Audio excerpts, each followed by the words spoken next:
ضابطے کا خود پابند بنا رہا ہے، اپنے اوپر واجب کر دیا ہم نے اس چیز کو، اور پھر ہمیں تو اس کی اجازت ہے، اجازت نہیں، ہمیں تو اس کی آزادی ہے کہ جو کچھ ہم نے اپنے اوپر وارد کیا ہے جی چاہے کبھی اس کو پورا کریں جی چاہے نہ کریں، روز ہم ایسا کرتے ہیں۔ معاف رکھیے، لفظ جسے کہتے ہیں انورٹڈ کاموں میں دوں گا، اس کی مجبوری کا یہ عالم ہے کہ جو اس نے اپنے اوپر وارد کیا ہے کبھی اس کی خلاف ورزی نہیں کرتا۔ یہ ہے خدا کا تصور، نہ کسی کی خاطر اپنے قانون میں کسی قسم کی تبدیلی، جو اپنے اوپر ایک پابندی عائد کی ہے اس کے بعد غور کیجئے، خود اپنی آزادی کو یوں سلب کر کے رکھ لینا کہ اس کے خلاف کبھی نہیں کروں گا۔ خدا ہونے کا حق اسی کو حاصل ہے، اتنے وسیع اختیارات کے باوجود اتنی بڑی پابندی اپنے اوپر عائد کرے، اور خدا کی صفات کا مظہر بھی وہی ہو سکتا ہے عزیزان مان کہ جتنے زیادہ اس کے اختیارات بڑھتے چلے جائیں اتنی زیادہ پابندیاں اپنے اوپر عائد کرتا چلا جائے، اور اس انداز سے کہ کبھی اس کی خلاف ورزی نہ کرے۔ یہ ہوگا وہ صاحب اختیار اس زمین پر خدا کا سایہ، نہ یہ کہ وہ سادی والا خدا کہ کبھی ان کو سلام کیجئے پھانسی پہ لٹکا دیں، گالی دیجئے گاؤں بخش دیں۔ ارے کیوں؟ خوشنودی ہے صاحب، مزاج شاہ ہوا کرتا ہے۔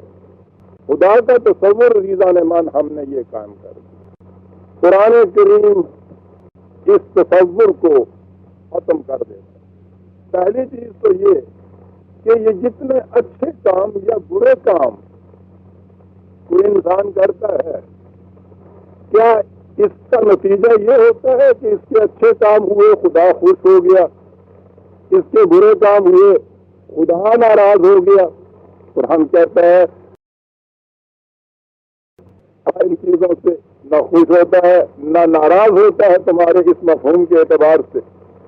ہر کام جو انسان کرتا ہے وہ خود اپنی ذات کے لیے کرتا ہے، کسی کی ناراضگی اور خوشنودی کا اس میں کوئی تعلق نہیں ہے۔ یہ موضوع جسے مقافات عمل کہتے ہیں بڑے وسیع موضوع ہے، اس پہ اگر میں آ جاؤں گا تو وہ تو ایک درس کیا پتہ نہیں کتنے درس اس کے لیے درکار ہوں گے۔ میں صرف اس کی تائید میں 2-4 آیتیں اس وقت آپ کے سامنے پیش کروں گا کہ جو شخص اچھے کام کرتا ہے اپنی ذات کے لیے کرتا ہے، غلط کام کرتا ہے خود نقصان اٹھاتا ہے۔ اگر ہم مقصود یہ لے لیں کہ اچھے کام میری ذات سے ان کا کوئی تعلق نہیں، خدا اس سے خوش ہو جاتا ہے، برا کام کیا تو اس کا میری ذات سے تعلق نہیں، خدا ناراض ہو جاتا ہے، قرآن کے اس قانون مقافات عمل کے بالکل خلاف جاتا ہے۔ وہ کہتا یہ ہے اچھا کام اس کا فائدہ تمہیں، برا کام اس کا نقصان تمہیں۔ خدا کا نہ تمہارے اچھے کاموں سے کچھ بنتا ہے نہ تمہارے برے کاموں سے بگڑتا ہے۔ خدا اسی قسم کا خدا اس وقت بھی تھا جب تم موجود ہی نہیں تھے، اور آج بھی ساری دنیا اگر اس کے قانون کے خلاف غلط کام کرنا شروع کر دے، خدا کی خداوندی میں ایک ذرہ کا فرق نہیں آ سکتا۔ تم تباہ ہو جاؤ گے، اچھے کام کرو گے تمہارا ہی کچھ فائدہ ہوگا، غلط کام کرو گے تمہارا کچھ نقصان ہوگا۔ نہ تمہارے اچھے کاموں سے خدا کی خدائی بڑھے گی، نہ تمہارے غلط کاموں سے اس کی کبریائی میں کوئی فرق آ جائے گا۔ قد جاءکم بصائر من ربکم 6/105 6/105 قانون مقافات عمل کی یہ 2-4 آیت ہیں۔ قد جاءکم بصائر من ربکم فمن ابصر فلنفسه ومن عمي فعليها وما انا علیکم بحفیظ۔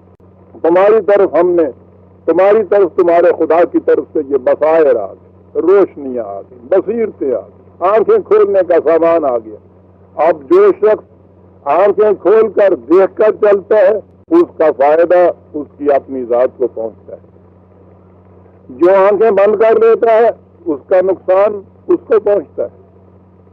ہم تمہارے اوپر داروغہ نہیں مقرر کیے گئے، ہمارا کام صرف یہ تھا کہ سورج پیدا کر دیں، تمہاری آنکھوں میں بینائی دے دیں۔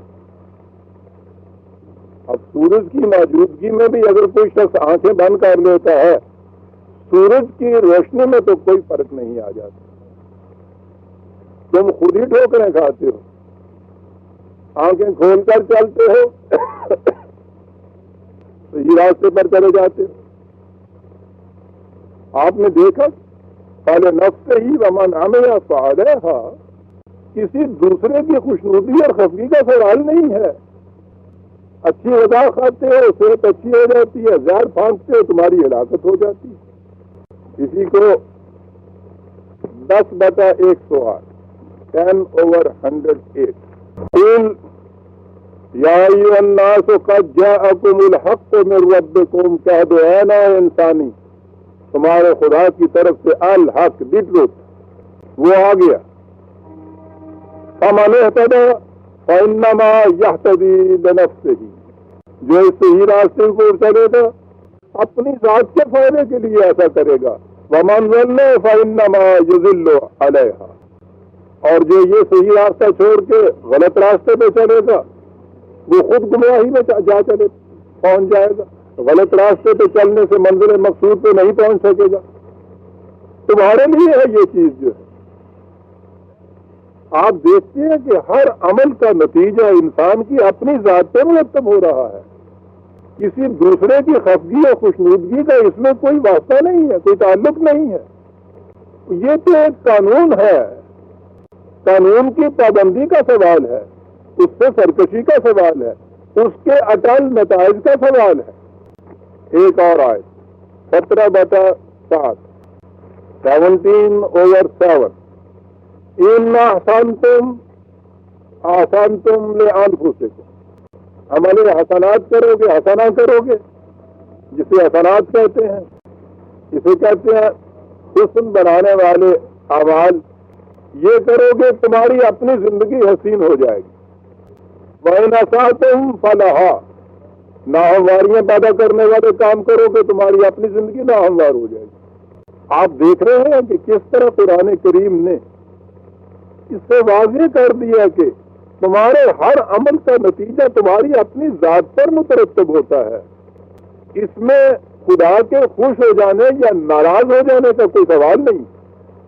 اور اس سے بھی واضح تر الفاظ میں ہے 4/147 4/147 کہا روایت ہے ما یفعل اللہ بعذابکم ان شکرتم و آمنتم، اگر تم اس قوانین کی صداقت پر ایمان لے اور اسے یقین رکھو پھر اس کو ایکسپٹ کر لو، اس کے مطابق تم یہ کام کرو، تو تم سوچے تو صحیح کہ خدا نے تمہیں عذاب دے کے کر لینا کیا ہے.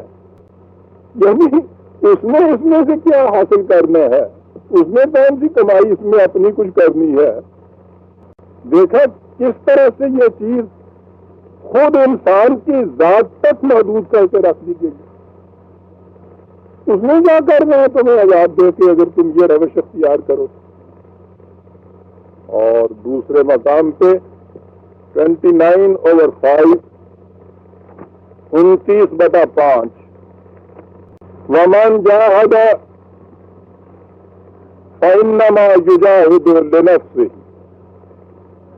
جو بھی جد و جہد کرتا ہے، محنت کرتا ہے، صحیح عمل کرتا ہے، لنفسہ ہی، اپنی ذات کے لیے کرتا ہے.